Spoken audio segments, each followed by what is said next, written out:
Здравствуйте, добро пожаловать на News ТВ. С вами я, ведущая Фатима Шукюрова. Сегодня к нам присоединился Ника Читадзе, грузинский политолог. Здравствуйте, спасибо, что присоединились к нам.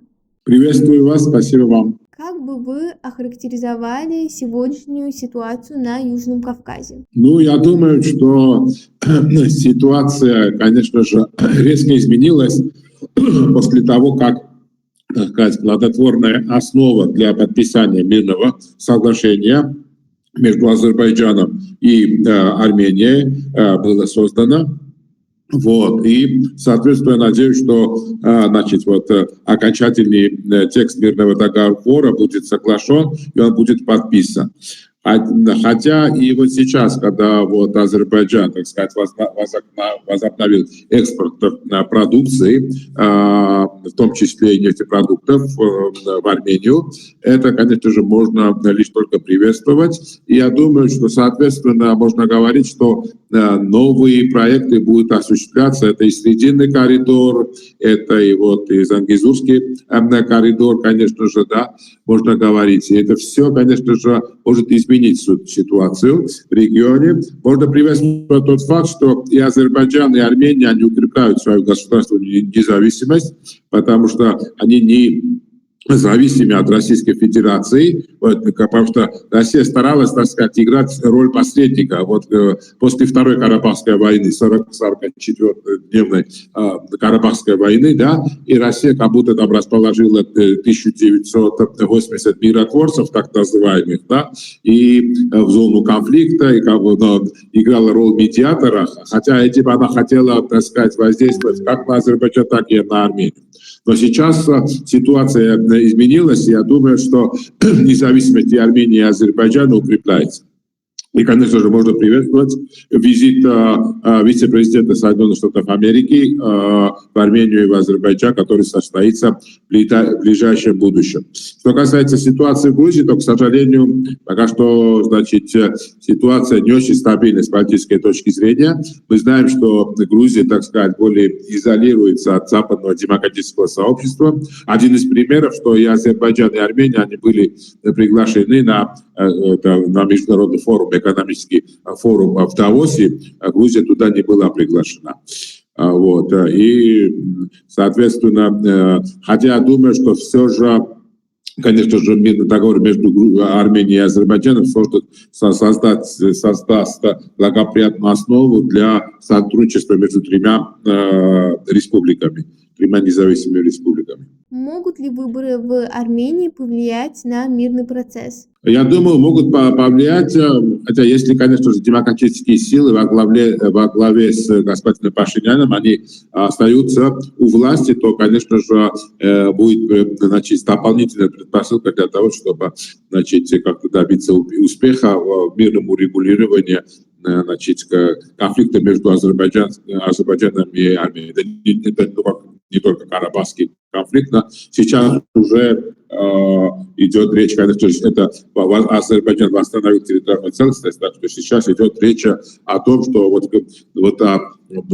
как можно согласовать и другие, так сказать, аспекты, в том числе экономические, в том числе и торговлю между Арменией и Азербайджаном, в том числе и через территорию Грузии, и без территории Грузии, и также открытие границы между Турцией и Арменией. Также многие эксперты утверждают, после окончания украинского вопроса, войны между Россией и Украиной, Россия восстановит свое влияние на Южном Кавказе. Она сможет постараться, хотя с другой стороны, если сейчас Россия слабеет поэтапно, мы знаем, что бюджет дефицита,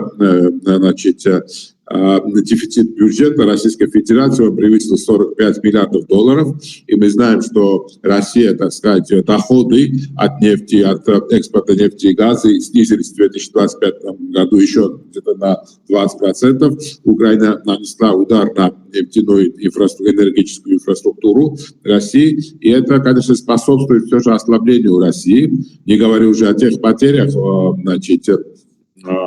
которые понесла Российская Федерация в войне во время агрессии против независимой Украины.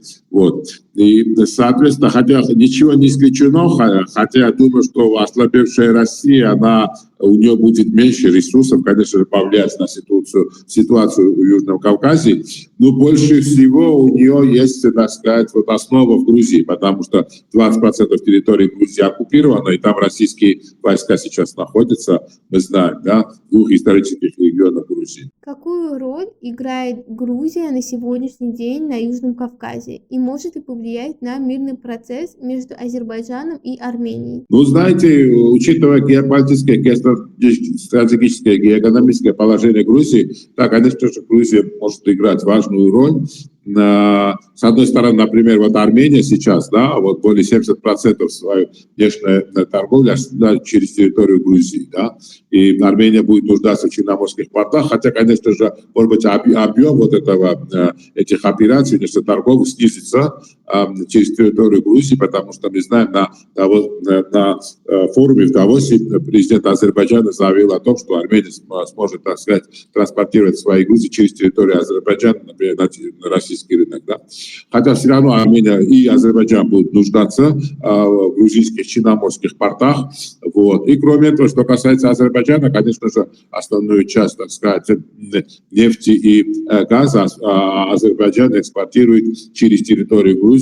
Я имею в виду нефтепровод Баку-Тбилиси-Джейхан, объем которого 50 миллионов тонн, и газопровод Баку-Тбилиси-Эрзурум, объем которого 8 миллиардов кубических метров, хотя вот осуществляется новый проект, это трансанатолийский проект и трансатлантический проект. Соответственно, Азербайджан через территорию Грузии может экспортировать от 16 до 32 миллиардов кубических метров природного газа. И, соответственно, конечно, здесь можно говорить, что вот Грузия будет, конечно же, вовлечена, несмотря на сближение, значит, вот между Арменией и Азербайджаном, то, что, конечно же, можно только лишь приветствовать, хотя Грузия тоже будет играть свою роль решающие, и в том числе и вот в рамках вот двухсторонних проектов, но и в рамках вот Срединного коридора.